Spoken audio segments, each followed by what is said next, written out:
I'd like to invite Brad Loisel, the CEO of Skills Council of Canada. Brad is dedicated to driving social... You can come up, Brad. It's okay. We're friends. Is dedicated to driving social impact through innovative workforce and development solutions. As an entrepreneur, Brad embraces challenges, continuously moving forward to build education and training programs that meet the needs of both industry and learners. His passion lies in creating opportunities for accessible, high-quality education while supporting businesses that solve real-world problems. Brad has a relentless focus on social impact, and his commitment to delivering value to partners and communities define his leadership at Skills Council of Canada. And I know Brad's going to deliver an amazing presentation. I know you're going to be inspired.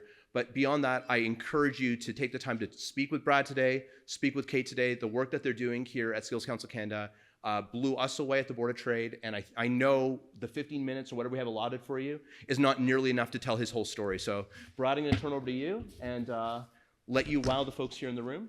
Thank you for joining us. Thank you. All right.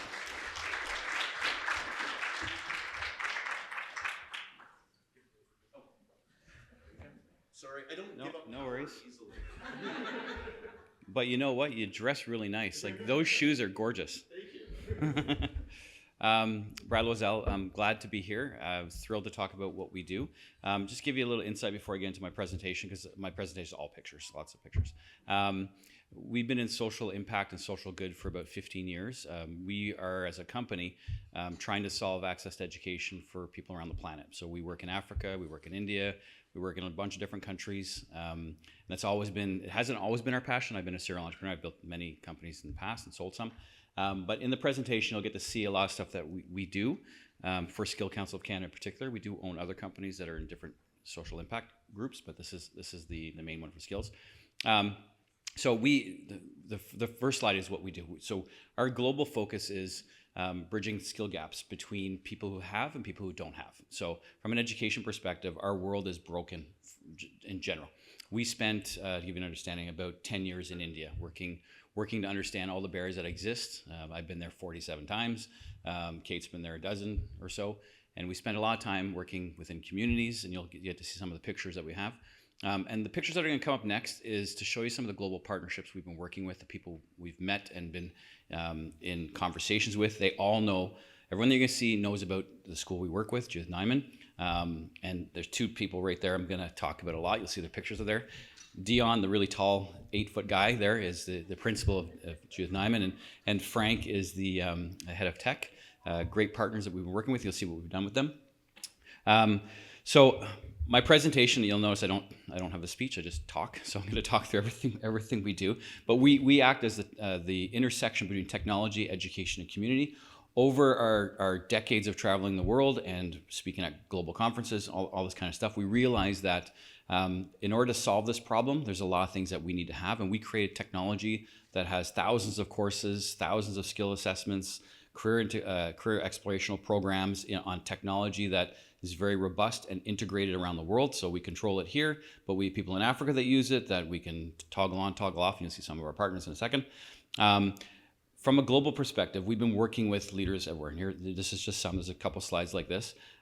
We travel a lot and we introduce and talk about what we're doing. And part of the reason why we've met a lot of these guys is we're social impact, and a lot of people we work with are in the same space as us.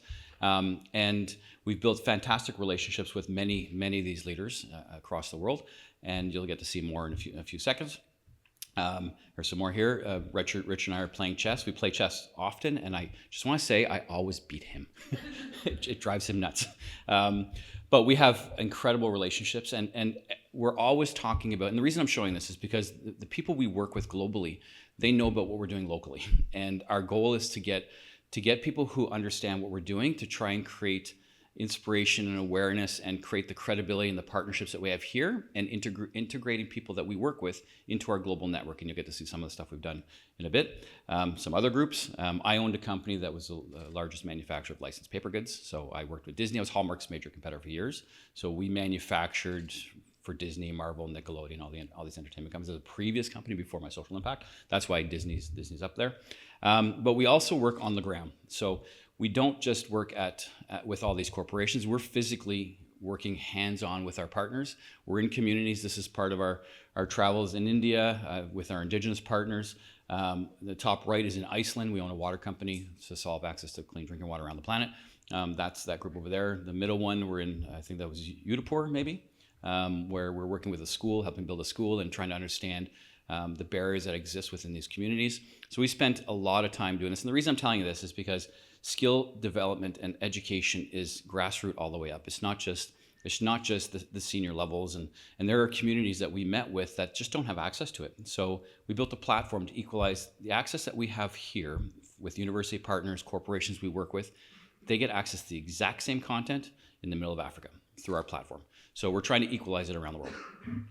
Now, one of the things that we worked on, this is our platform here. So our platform, just quickly showing it.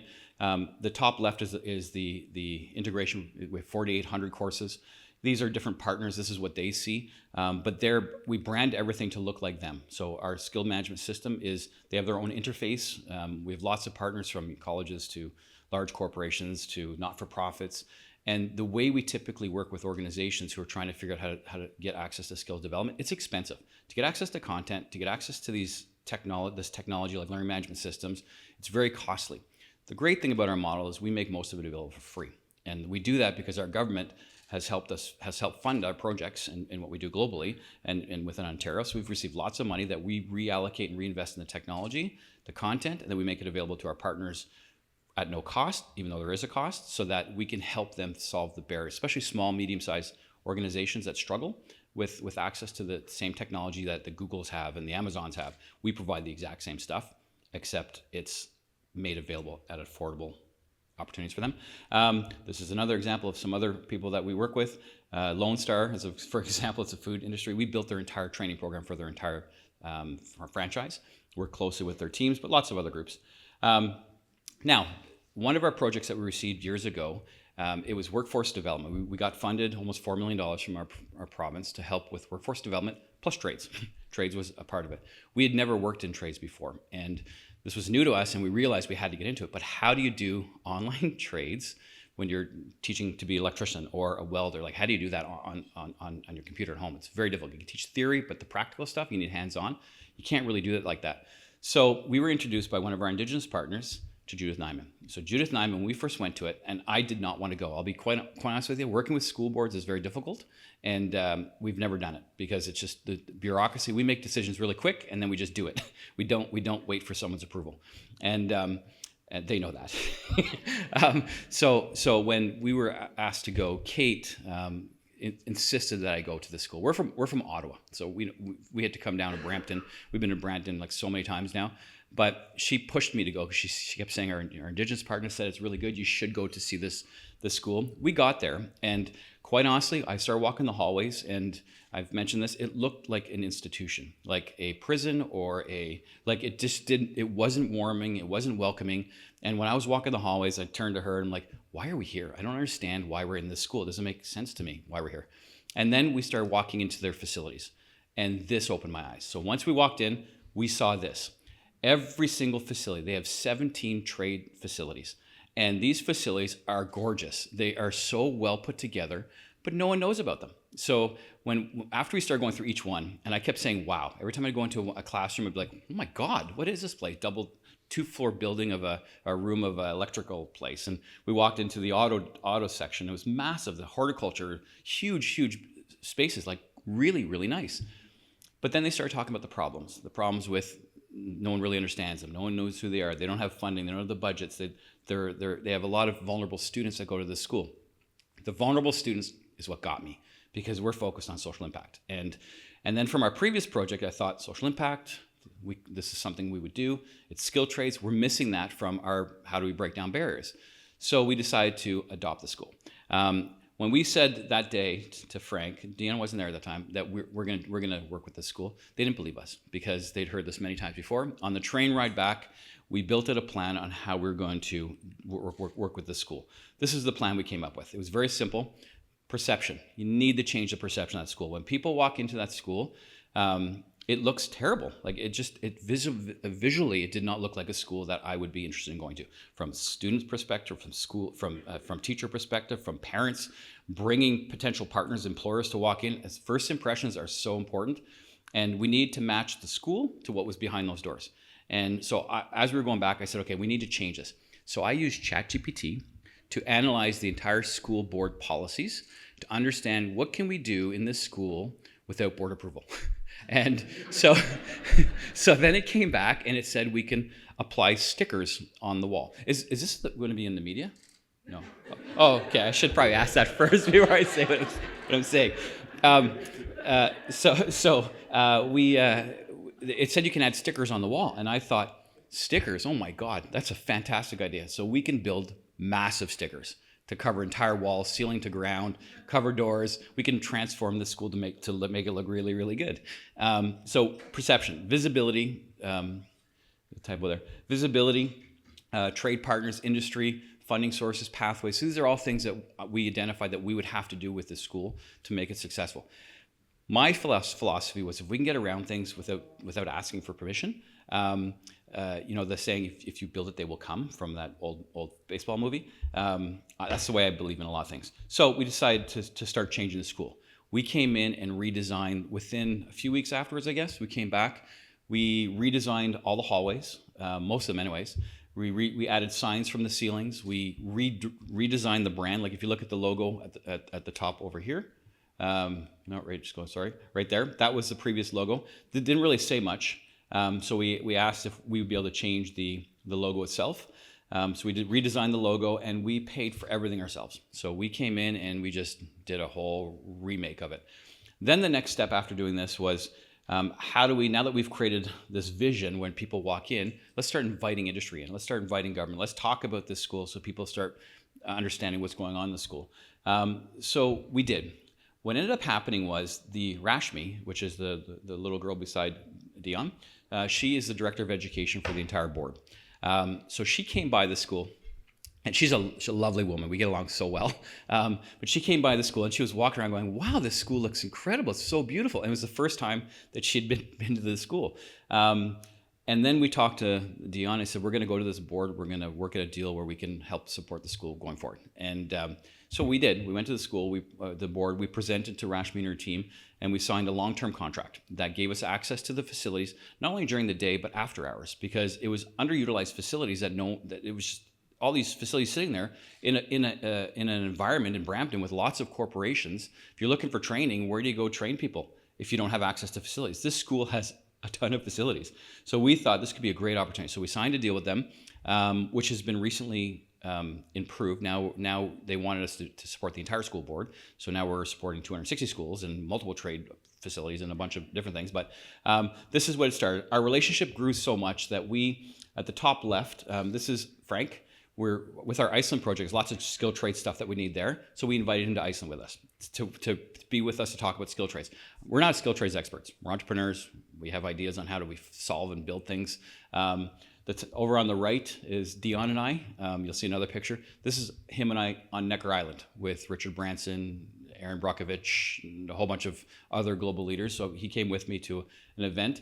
And the reason we did this is I wanted people from a global perspective to start seeing Brampton and start seeing Judith Nyman, start seeing the Peel District School Board at a different level. The more global partners we have, the more localized we can bring in opportunities for what we're doing. So this was the thought process. In the middle here, you see Rashmi.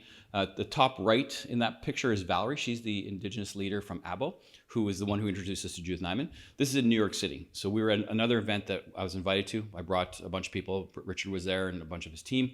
And then we started going in and promoting the school. I was going to swear there, but promoting the school a lot. Outside we designed all these banners that went out. It was really cool. It has our name on it, which is so fascinating to see. But we were physically there and putting up signs on the ceiling. We added directions. We created lots of marketing banners. We created 13 videos. We brought a film crew in. We interviewed every single leader with every single trade. So if you go to our website, you'll see videos that talk about the actual facilities, what they do, the opportunities, the programs. We continued to do this to try and create awareness, then to use these videos to outreach so that people can see what's in the school. And it was just to drive more and more awareness. And then we held tours. So the school, I got to say this, dealing with the school, I'd never ever thought we'd be able to walk into a school and have the ability to walk around the school while it's going on without being stopped. We were there so often that we know almost every teacher. We'd come to a classroom. They'd welcome the students would be there. They'd welcome us in. We'd bring people in with us. You guys remember when you guys came, and same with you, Andrew, when you guys came. We gave tours to a lot of different groups. And so when I say we, it's not just us, it's us and Judith Nyman. So these guys are very hands-on in everything we do. They've been supporting us. We've been supporting them. We're great. We meshed really well. And I think that's what it takes. It takes true collaboration and true partners working together so we can solve problems. And they're fantastic people to work with. So we gave lots of tours. These are only a few examples. The Toronto Pearson Airport, for example, the airport authority came in. They had never heard of this school. They were trying to figure out, how do we support the building of our new airport? And this falls within their catchment, 17 kilometers from the airport. And they at one point they mentioned, can we adopt this school? Because it has trades that can support our entire requirements. But again, nobody knew who they were. And then, collaboration, we started running try-a-trade events. So we started reaching out to different people within the industry, different schools that were out there bringing students in. We run try events. I think we've put like 400, 500, 600 people through these events in the last little bit. Again, to create awareness. So each one of these slides are going to show different facilities, so you can see them larger. This is the double floor of the trades, or not trades, the electrical. The bottom right is masonry. Here's some more. So we also held a summer school program, which was the first the school ever held. We had over 90 something students, 98% completion rate for 2 months, which was fantastic. We had tons of industry partners that came in and taught these classes. So we funded the whole thing. We paid the students stipends so that they got paid during their study. We paid the faculty, we paid the school. We did everything to make sure that we create successful programs. But even more so, it created more interest from our educators and our industry partners to work with us, because they realized how much this really worked. It was quite awesome. Creating awareness for sustainability and green industries. This is really, really critical. Lots of people are looking for green technology and opportunities within these. So we designed, again, the hallways and stuff to tap into this. These are underutilized facilities after hours. So any employers that are looking for opportunities to collaborate on stuff, there's opportunities for you to be part of what we're doing and help your own business. We brought in partnerships for sponsorship. Napa came in, sponsored the auto program. They invested a good amount of money to go towards EV, to do training, to do other different programs. So we just bought an EV car that's being delivered to the school now. They're going to be able to work on EV programs. Mike Holmes, if you didn't know, he's the one who built their construction and their masonry department. He paid $500,000 to build all this stuff. Highmark built the entire HVAC system over this last year. And they've had tons of people coming into the program. So HVAC and plumbing, it's a fantastic facility that they put together. We've also worked on programs, for example, with Habitat for Humanity. So we sponsored the building of a house on the grounds of Judith Nyman, so students get real life experience, and these houses go to Indigenous people. Merritt, Ontario is now working with the school to bring in technology and simulators and stuff, which is really cool. There was a picture of Dion sitting on one of these that I didn't know about till this morning, which I would have added, but wasn't there. And we're supporting a lot of students and employers. So we run like I said, lots of different events, but employers that have an opportunity or have a need for skilled laborers or workforce development programs, working with us and working with them, we can create pathways for you. And the best thing is we don't charge. And we don't charge for this stuff because we're funded by the government to make all this stuff come to reality. So this helps us with a lot of these programs. So building awareness with us globally to make it local visibility. These are some examples. This is Dion with Richard Branson and I on his island this last July. It was, I guess, when you live with somebody or travel with somebody, you get to learn a lot. I learned a lot about Dion. He has a heart of gold. It's absolutely incredible. The bottom left, Bernadette, Kate, Richard in the background. This is in New York City. She heads up innovation for the Peel District School Board. Just above her is Rashmi, the director. She was also in New York. And above that is Dane Maggie. She's a STEM scientist. She has a Barbie doll made after her. So her and I got to know each other over the years. So I brought our partners to these events with us so that they can start meeting these global leaders and start realizing there's opportunities for us to collaborate. The guy in the middle there is Andreas. He's the CEO of, I get this name, what's the name of it? OECD. I'm dyslexic, by the way, so I make a lot of spelling. It's an international organization that tracks education in foreign countries. Yeah, so they're massive around the world, and Bernadette has always wanted to meet him, and you can see there she's like fanning out on him. And then there's other things like this, facilities. So from a kitchen perspective, cooking, baking, culinary arts, there's so many. So if you're in that industry, there's lots of opportunities that we can collaborate. We also had the government. So the government has taken notice a lot. We've been the talk of their office many times because of what we've been able to build out. This was an event that the minister held. So Minister Piccini, Minister Lecce came by. He's no longer the Minister of Education. But this event was fantastic. Piccini stayed around for an hour and a half. He toured around, met with all the teachers, and talked about all the different programs that were running out. It was incredible. And they said that this school is a diamond in the rough. Exactly what we saw a little while ago. We've only been working on this project for a year and a half, to give you an idea of how much we've accomplished in the year and a half with this type of relationship. When you have the right people at the table. From that, we secured another $2.1 million to support skilled trades. Specifically skilled trades. So we've been working on a lot of the stuff and a lot of things we've been paying and building, and not just with Jude Nyman, but we have an agreement with the Ottawa Catholic School Board that we're working with, and we're working with other organizations. But lots of events, lots of programs, lots of opportunities.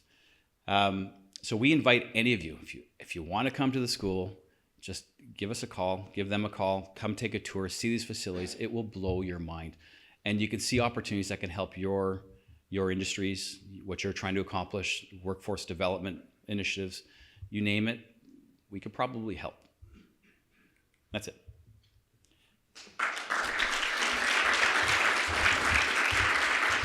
Does anybody have any questions? I'm going to get off the stage. There's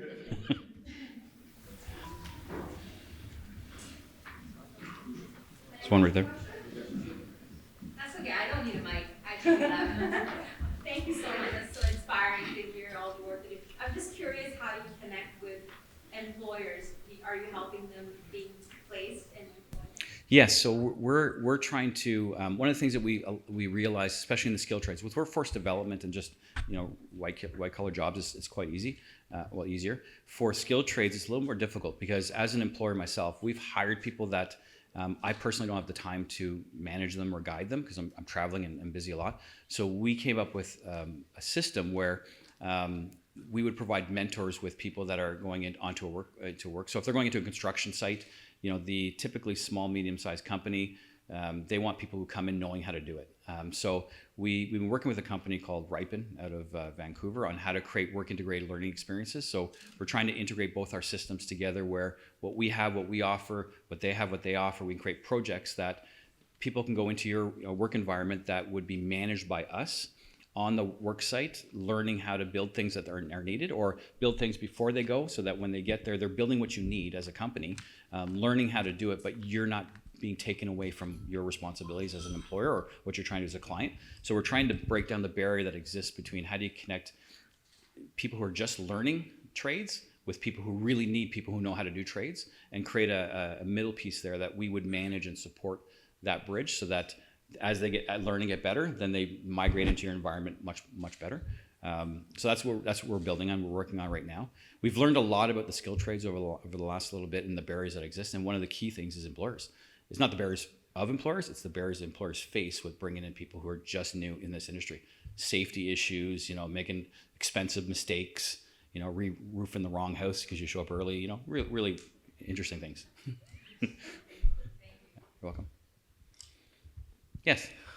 Oh, wonderful information. I was really happy to be here and hear everything that you're doing. In the aspect of skills development, which kind of you identified inclusion, I was wondering where it fits in regards of people with disabilities or students with disabilities. That's a real passion of mine, and I'd love to talk to you after. In regards to the school system, and also when you were saying global, like specifically in Africa. So, okay, the first part, disabilities. I guess it depends on the type of disability. We're building a program right now with people. So I have dyslexia. So we met the trip that we were on in Necker was about made by dyslexia. People who have dyslexia, and Richard has dyslexia. Einstein had dyslexia. Graham Bell had dyslexia. Like a lot of people who our critical thinkers have this, but trying to educate people on these type of disabilities. So we have programs in our system that we're incorporating. We're incorporating all this content made by dyslexia as well. If it's physical disabilities, then it depends on the type of work that they're going to do. Reality is there's some trades that people can't get access to because of it. But for workforce development, we have lots of programs that talk about how to create inclusion for that. When you talk about Africa, I was there in December, South Africa, with Richard and with his team. So we were there talking about how do we support people we went to some towns that were they didn't have not a lot of technology, and there was one woman we met which I really love, and I'm going to say this wrong again, Graça Michelle Trust. Nelson Mandela's widow. So I was having dinner with her, and she was talking about the challenge that they have. They're trying to support adolescent girls getting access to entrepreneurship, financial management, a whole bunch of different programs across the continent. And they were struggling with how do we reach and interconnect with all these different groups. Doing this for so long, we identified these barriers a long time ago, and our system and our ecosystem is built to solve this. So I turned to her and I said, we can build this for you. And she's like, how long would it take? And I said, well, today's Monday, so by Wednesday we'll have it implemented. And she's like, no way. So she turned around, and we did. We implemented it. Her and her team has got trained from our team. So the system includes all of our content, which is thousands of programs. They've built their own inner system, and their mandate is to support 2.6 million adolescent girls over the next 2 years, and they're funded by USAID, I think. So they were struggling on how do we do that and how do we create this interconnectivity. So we showed them how, and now they're using our system, and now they're reaching out to all their partners and providing access to the system that we provided. So within this next year, every single one of their partners across the entire continent will be using our system, using thousands of programs and working within their communities to support these adolescent girls. So we are working in Africa. Richard Branson's charity, Pride and Purpose, is using our system as well. And there's a couple other ones, some high schools and stuff like that we've partnered with. There's lots of different groups. Sure. Thank you so much. I really enjoyed your presentation and learning about both your online offerings and Judith Nyman. It looks like the best kept secret in Brampton. So I'm very curious to know more about the student population. What is the enrollment presently, and what is your goal because it sounded like you have there's a great opportunity for many more students to take part. So I'm just curious to hear more about that. So I'll speak on behalf of us. I won't speak on the enrollment, but there's about 400, 500 students, some in that range. The capacity is almost double that.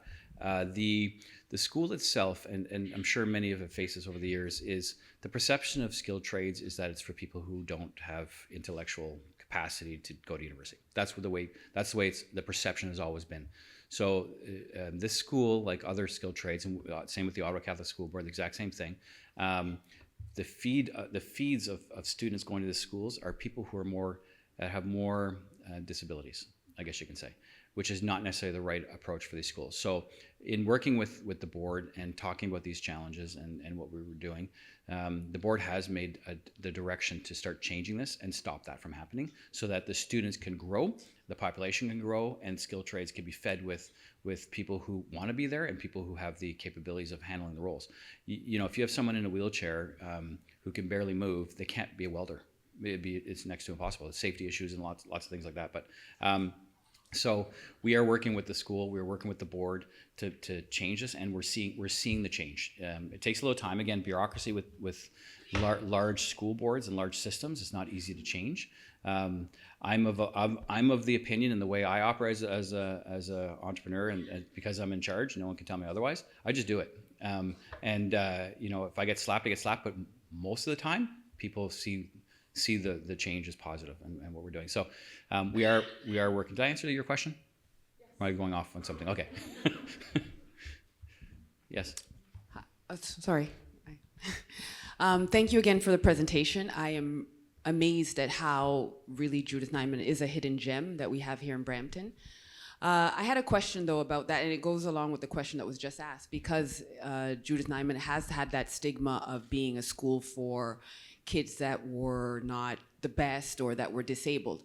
But and correct me if I'm wrong, but what I have found has been difficult with the school, from what I've heard, is that kids, if they do come into the program, they have to come in at grade 9. So how do we help kids, if this is true, to come in later? Because there are kids that didn't know about Nyman that would be really good, that are not doing well in the regular school system because they're dyslexic, because they just don't fit into the mold of the regular school system, but they'd like to join Nyman, but they've passed grade 9 and they want to come in at grade 10 or 11 or 12, but could still do great and could be good for them, but they can't. That's a great question, and I honestly don't know the politics of how schools manage that. Dion, he's moving his hand, so I think he wants to say something.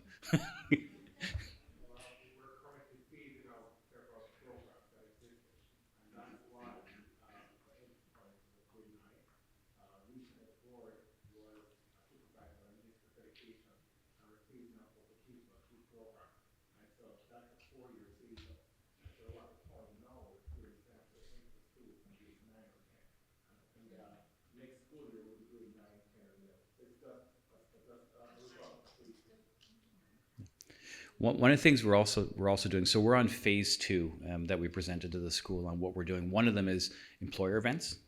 That's why we're here, to introduce employers to Judith Nyman and what we've been building and the opportunity. The other one is parent events, to bring just parents into the school, where we have the opportunity to present, tour them around. A lot of challenge with perception is the parents don't want their kids to go into skilled trades because they don't think, especially in Brampton. So having worked in India for a very, very long time, the parents and grandparents especially think as trades as a very low base opportunity. You saw a picture in there where I was speaking at a conference. This was last year. It was in India. It was the FICCI conference talking about global skills. We signed a deal with the Indian government to support trade relations where people in India who want to get into skilled trades we'll skill them up against Canadian standards, bring them down to Brampton, get trained and tested at Judith Nyman, and then go into employment. So we have partners, for example, with Napa. They need 25,000 people across the country in EV technicians. They don't have it. Canada doesn't have it. So we started talking about how can we pre-train people in EV from an environment that they want to be in the trades, and the salary increase is so much more significant from India to here that a lot of them are dying to do that.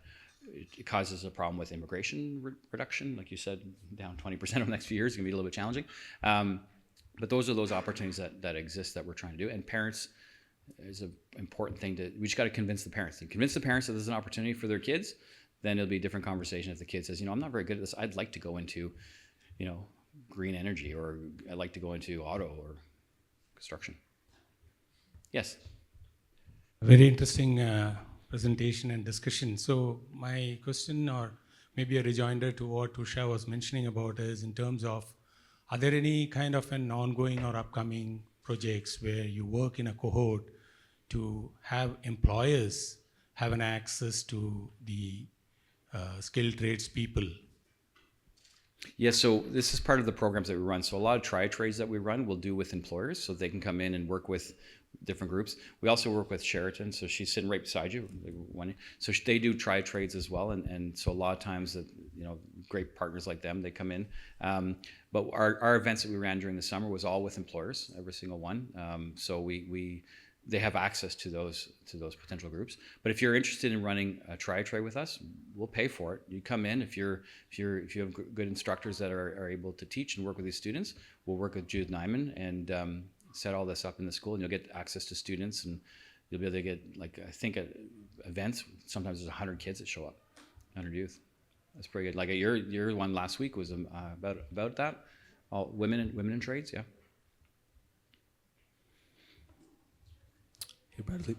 Hey Bradley, thank you for that. That was really insightful. My question was, how do you feel about using technology and things such as generative AI to help career prep and job placement, but not only for job seekers, maybe for training organizations or workforce development centers who can, use that personal experience as well? I love AI. When ChatGPT came out, a week after it came out, I was in it. So we, and I was telling this earlier today, talking to Kate about it on the way here. So we use AI a lot. We've created a lot of automation that that can help take, content and move it right into social media campaigns without even touching it. We have we have a lot of integration. We also built a system that's almost ready. We've been working on it for about a year, which is a career GPS in a sense. So basically, someone puts up their resume in our system. It will analyze their skills, what job they're looking at. They would pick the areas of interest that they're interested in. And then what it does is it creates a learning path. It goes through more of a detail because everyone lies on their resume, let's be honest. So it will assess their skills for what they actually have. We have about 2,000 skill assessments across all different types of skills. Assess their skills, and it'll give them a dashboard. It explains how compliant they are for the job they're interested in. And then they go deeper into the job. So once they go into the job role, we've integrated with job banks or the government's OASIS database. It's the old National Occupational Classification System. So they gave us their entire database, about 80,000 different job roles that we've integrated into the system that then maps someone against it. So as they go through the process, they get assessed, reassessed, and then if there's a skill gap that they're missing, it actually serves up our content to them so they can start training and skilling up. And by the end of it, it tells them how compliant they will be against the job that they want to go into. And then our programs have career readiness programs, we have interviewing skills, we have how to write your resume, and it can build it all for them. It's all AI based. And the output, it individualizes it for everybody. Yeah. Oh, love it. We're a huge collaborator with everybody. So our whole business model is about ecosystem and building partnerships that all work together. We share our resources, people can share their resources, and we can all grow together. Yeah. Very cool.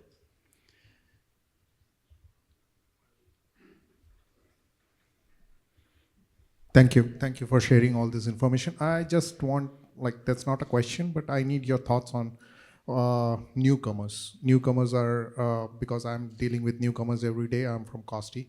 So what your thoughts on newcomers, what benefits or what other skill sets that there are a lot of gaps which we find when we go out to place them with employers. Do you have any programs, anything that you are designing on or coming up with to help these newcomers settle down? Oh, absolutely. Bridge the gap.